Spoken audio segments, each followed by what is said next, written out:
Bonjour les petites fermières, bonjour les petits fermiers. Aujourd'hui, nouvelle vidéo de présentation d'une carte graphique.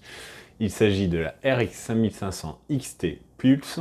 Elle nous vient de chez Saphir. C'est une nouvelle carte graphique basée sur l'architecture Navy gravée en 7 nanomètres d'AMD. On va tout de suite découvrir cette carte graphique et son bundle. Voici donc la carte graphique et son bundle. En termes de bundle, on est sur quelque chose de très minimaliste. On a le droit à un manuel et puis c'est tout. Donc on va s'attarder sur ce qui nous intéresse réellement, c'est la RX 5500 XT Pulse de Saphir. Alors donc, on découvre un refroidissement avec deux ventilateurs. Ils ont la fonction fan stop, très agréable quand on utilise la carte graphique pour de la bureautique ou dans des jeux vraiment très peu gourmands et très peu énergivores. On découvre un carénage en plastique, tout est sobre, tout est noir. On va tout de suite découvrir les autres faces de cette carte. Voici la tranche supérieure, on retrouve le saphir. On découvre un connecteur 8 pins nécessaire pour le fonctionnement de la carte graphique. On voit la backplate qui rejoint le carénage avant et les ailettes en aluminium. Voici l'arrière de notre carte graphique avec une backplate plutôt très jolie qui mélange du gris foncé et du noir avec un petit logo Pulse.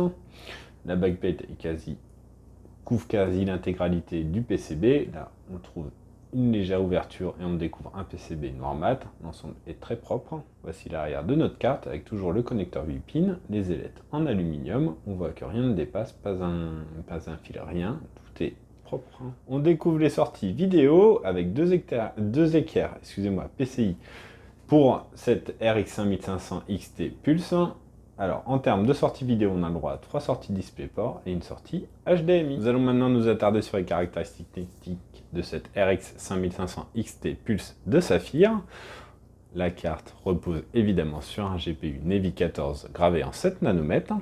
La carte bénéficie de 1408 shaders, de 32 ROP et de 88 TMU. On retrouve 4 Go de GDDR6 interfacé en 128 bits. On le sait, la RX 5500 XT existe aussi en version 8 Go. En termes de fréquence sur le GPU, on est à 1607 MHz de base, le boost est à 1845 MHz et la mémoire est à 1750 MHz.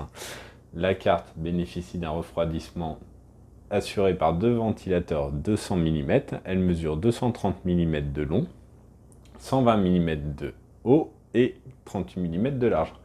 On est donc sur une occupation double slot.